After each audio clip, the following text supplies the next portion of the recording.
Well, I should say, if you're watching online, if you're here, my name's Dave. I'm the pastor here this morning. We're going to look at God's Word. You'll find it helpful just to see what I'm saying by having the Bible open in front of you. And just to say, we're going to be focusing, especially this morning, on verses 21 to 28. Though we will pick up on the next verses, but just mainly 21 to 28. Because it's such an exciting narrative, isn't it? And I want us to imagine for a minute that we are in the middle of this story, of this account. So imagine that we're there. Jesus has been engaging with the Pharisees, the teachers of the law, hasn't he? We saw that in chapter 15 last week, this really intense encounter. He's challenged their understanding of the law. He's challenged their approach to God. He's challenged their hearts. And after that, Jesus has kind of taken himself off to a Gentile that is at a non-Jewish region. So Tyre and Sidon, if you look at a map, that's kind of northwest. That would be your northwest, wouldn't it? It's kind of northwest of Galilee. And while some Jews might have lived there, in Jesus' time, it was a mostly Gentile area. And again, we remember what a big deal that was, don't we? That Jews and Gentiles didn't mix together. They didn't eat together, they didn't worship together. So when Jesus withdrew to Tyre and Sidon, it might well have been in hope for some respite, for some time in prayer with God his Father. We need to remember, don't we, that Jesus was human, like we are, and tempted to weariness, like we are, and in need of God his Father, just like we are. And Jesus withdraws there, and a Gentile woman comes up to him. And I don't know if you noticed, did you see how Matthew describes her? Look down at verse 22. A Canaanite woman from that vicinity. Now we might not notice that, but there's a really interesting little detail. Matthew calls her a Canaanite. And actually nobody used that word at that time. That was a kind of dead word. People at the time wouldn't have used it anymore. They would have said a Greek, like Mark's Gospel does, or someone from Tyre and Sidon. So why does Matthew use the word Canaanite? And I was trying to think what that would sound like in our culture. My apologies if you're German or perhaps have German heritage, but it's a bit like Matthew saying a Hun came up to him. And if you were from a British background, you'll recognise the baggage that goes along with that, won't you? Now, for sure, it's a kind of word that means someone from Central or Eastern Europe. But we don't really use that word anymore, do we? And to say, well, there's a Hun, just brings back these really strong memories, doesn't it? This heritage of conflict and hostility. And it's like Matthew's picked that word to remind us here is one of God's enemies coming up to Jesus. A Canaanite woman from that vicinity came to him crying out, "Lord, Son of David, have mercy on me. My daughter is demon-possessed and suffering terribly." We don't know how old this lady was. We don't know how old her daughter was. But her daughter is in the terrible grip of evil and suffering. Humanly speaking, nothing can be done. That human doctors can make no headway against the power of this demon. And the woman comes and begs Jesus and says, "Have mercy on me." And Jesus' response is wonderful, isn't it? Jesus turned to the woman and said straight away, "Your daughter's healed." No, that isn't what happened, is it? Jesus did not answer a word. But the woman's not to be put off. She continues to appeal to Jesus, and you get the impression she's just following them around and saying, "Have mercy on me." And the disciples beg Jesus, they say, "Send her away, because she keeps crying out after us." Now, I think there's a bit of a choice how we could hear this. They could be saying, "Just make her go away." Or they might be saying, Jesus, would you grant her request and then she'll go away? But again, Jesus doesn't, does he? He answered, I was only sent to the lost sheep of Israel. And again, see what Matthew's reminding us of. This is a Canaanite woman, an historic enemy of God. And ethnic divisions run very deep, don't they? Jesus is reminding us of the priority, the shape of his ministry on earth.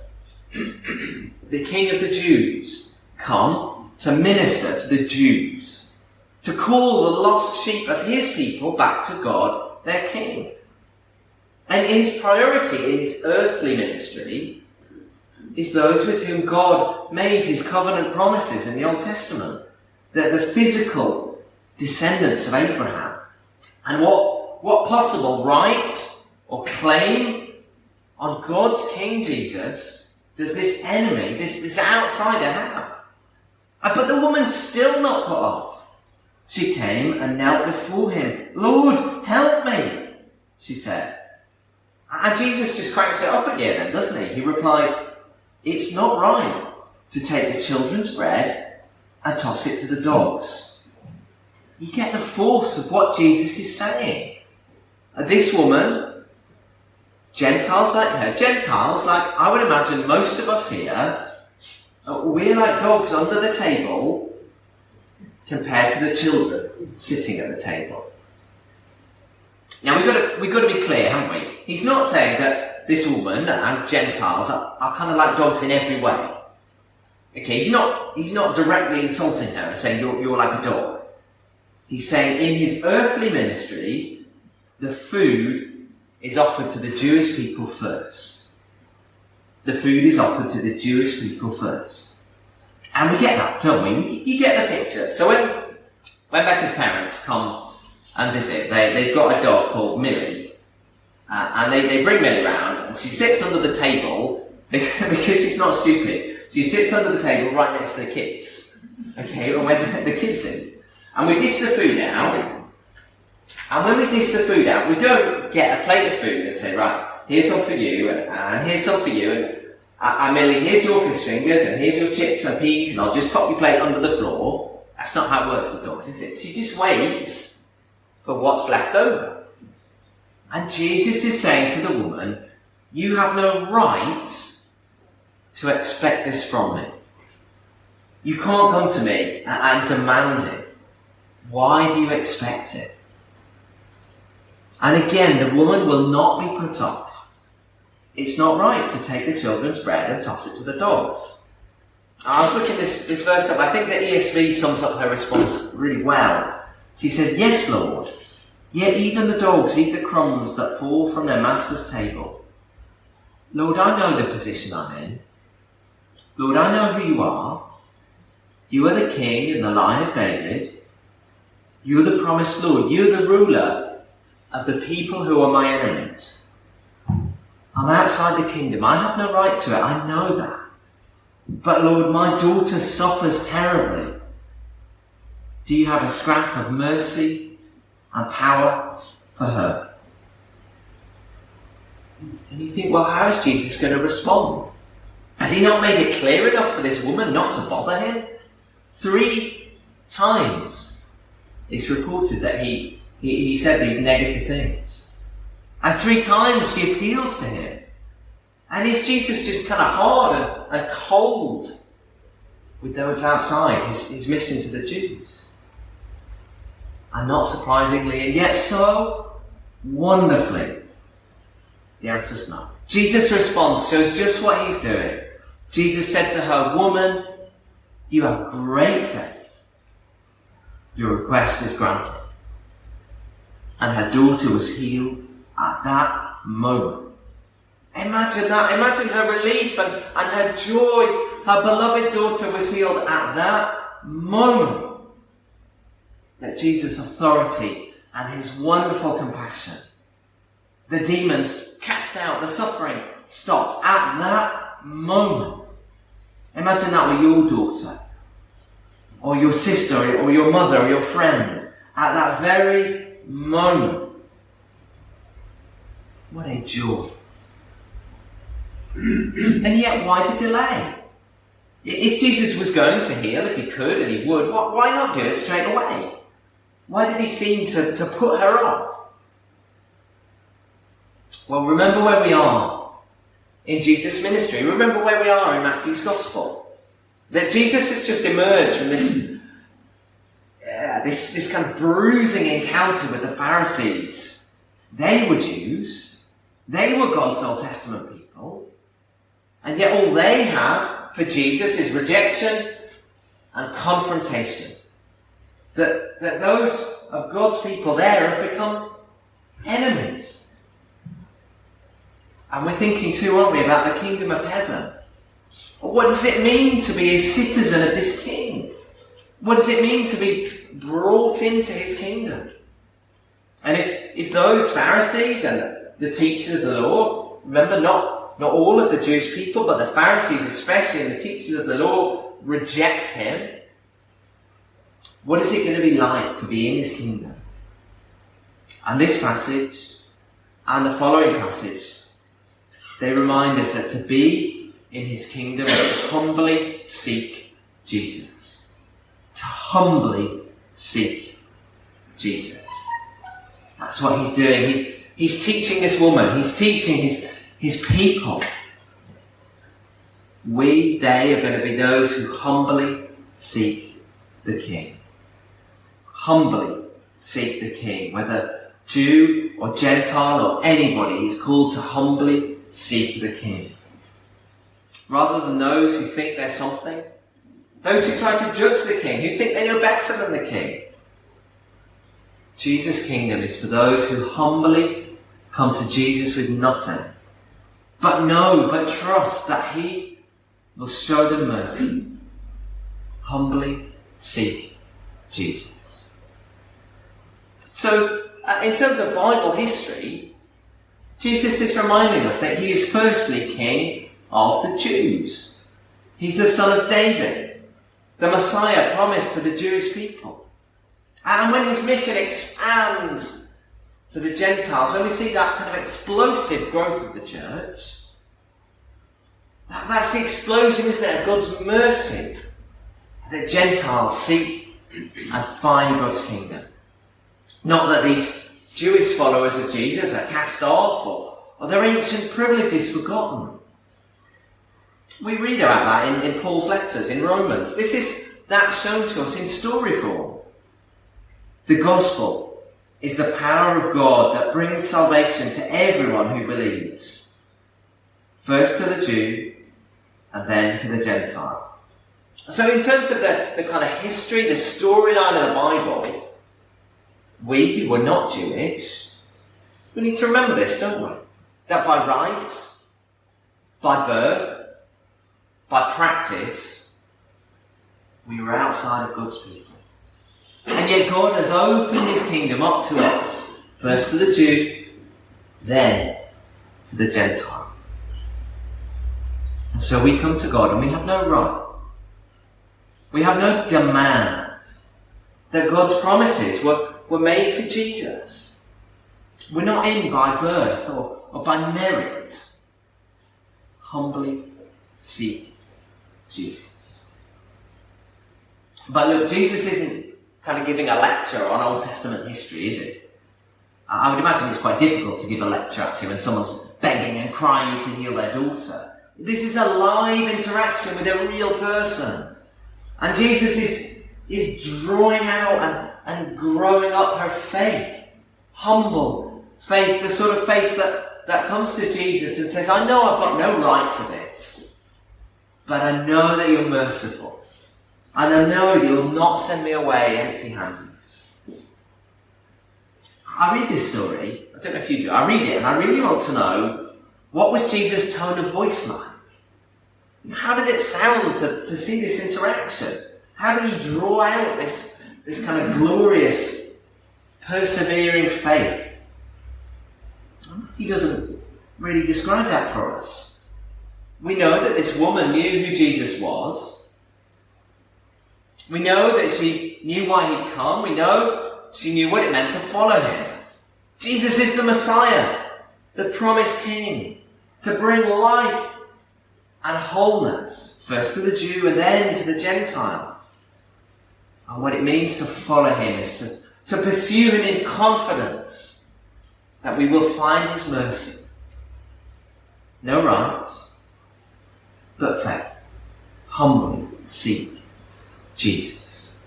And he's teaching her, and he's teaching the disciples, and he's teaching all of us and all of you that true kingdom people are those who come to Jesus with nothing. They have the right, we have the right to demand nothing. And the hope that Jesus has abundant mercy enough to grant everything. The faith that every believer comes to Jesus and says, I know I haven't got anything to bring, I've got nothing to put on the table, but please would you have mercy on me? I won't be discouraged. I know you're merciful. Have mercy on me. It's why the passage goes on to show Jesus healing these great crowds of people and feeding thousands of people. It's a mixed area. At least some of them are likely to have been Gentiles, and Jesus shows his power and his compassion are not kind of tight and measured, but lavishly generous. Lavishly generous. Have you ever been along to a cafe and order a cup of tea? This happens to me quite a bit. And sometimes you get a cup of tea, and you drink it, and then you're done with it. And they've kind of measured it out. But sometimes you go and they'll get a massive teapot and your cup of tea. And then you can just get, some people are nodding, yeah, some people recognise that. You get as much tea, or you get them to fill it up, and you get as much tea as you could possibly want. If you don't like tea, you're going to have to work with me on this. Imagine it's coffee or something other similarly horrible. And you get as much as you could possibly want. And it's not measured, it's just boundless. And that's a kind of tiny picture of what's going on here. How often we end up being convinced that Jesus' grace to us is measured and apportioned and a very specific amount for each one of us. And we think, well, Jesus has got just enough grace that I can be forgiven. But if I struggle after that, well, I might use it up. There might not be enough for me. And that's not so with Jesus. He pours out grace after grace, mercy after mercy. 7 basketfuls left over. What does it mean on Monday morning? However much we sin this week, there is still an abundance of grace. We're not going to sin through our allocation and find we've used it all up for the week. We've drunk it and it's empty. There's an abundance of mercy each day. Now, we don't say that to give license to sin. We're called, aren't we, to live lives of perfect holiness. The Sermon on the Mount shows that.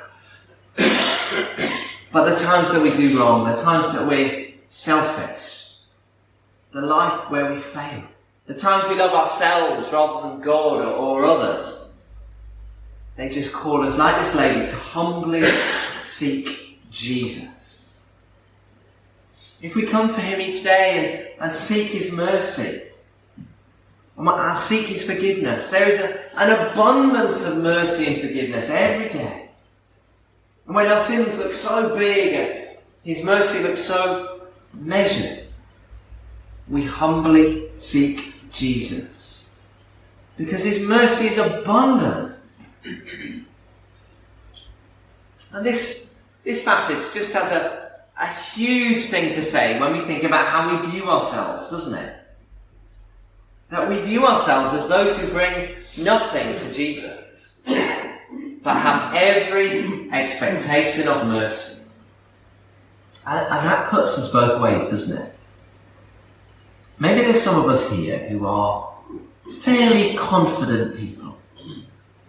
Maybe we had a good education.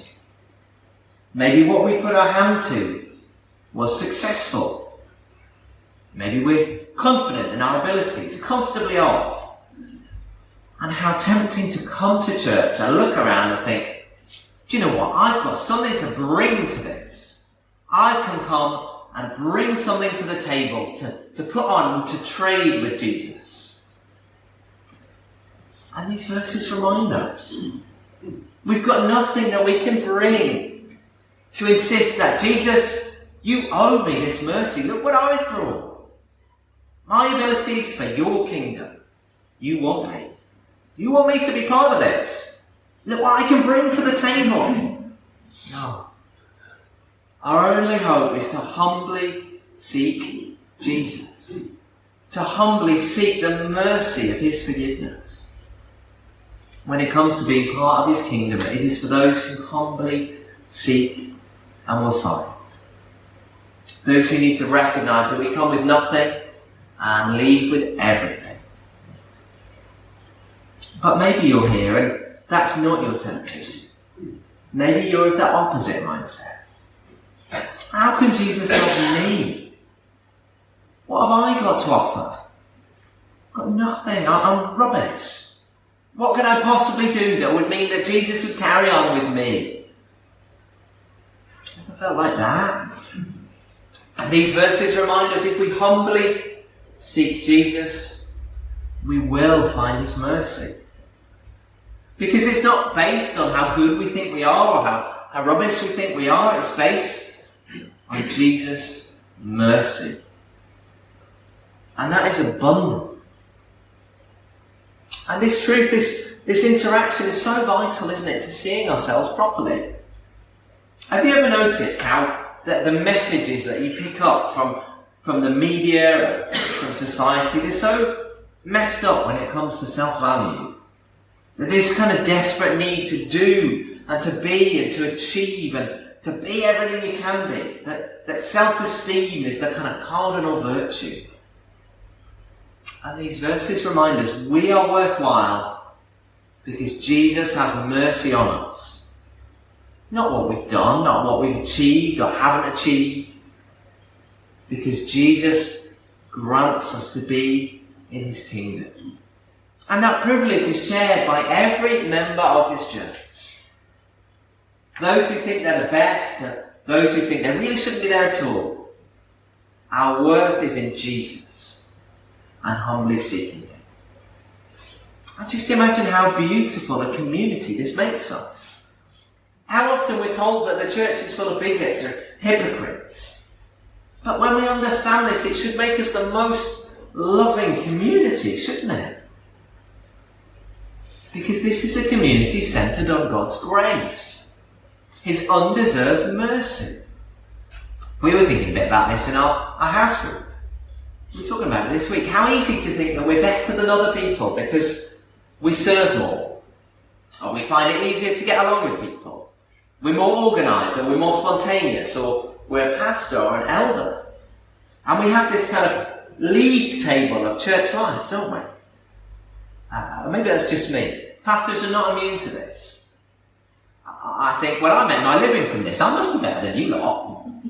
And how liberating to grasp these verses, that everything we are, every value that we have is purely from God's mercy, not from ourselves. Just imagine how this woman would have gone away, that Jesus had poured out his grace by her humble seeking. Not by her merits. She was an outsider, a Canaanite.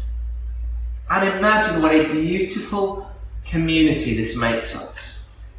With no sense of superiority or inferiority, that loves equally the most and the least talented. Because that's not what it's all about. Where we receive everything in our community from Jesus.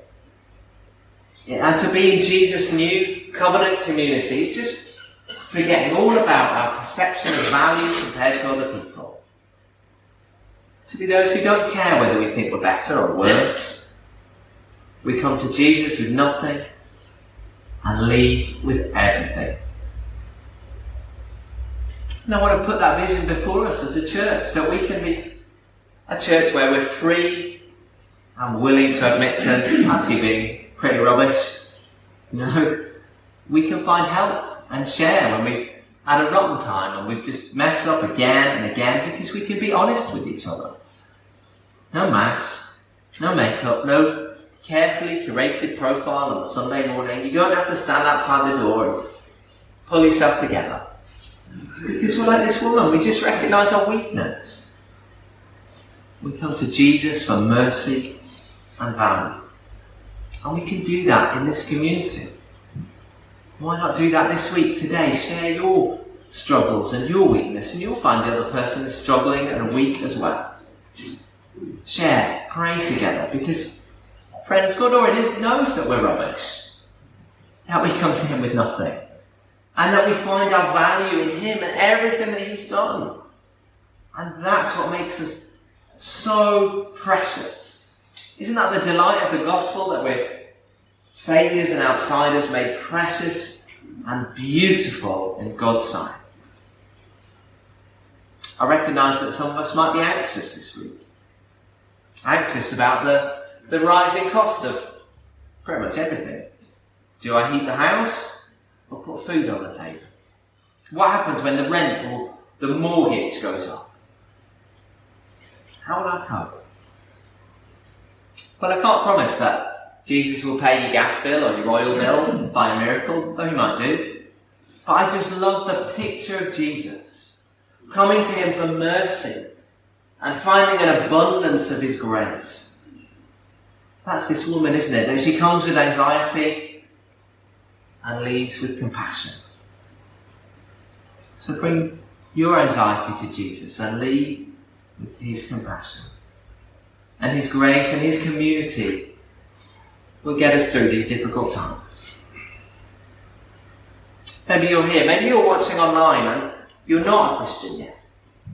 I wonder if this is in some way why you're attracted to the church. Because you see in some imperfect way a community that has grasped this truth and lives it out. You find a community that loves you unconditionally. A community where you don't have to prove yourself, but can just be yourself. Weaknesses and all. And what a beautiful picture this paints of Jesus and his gospel.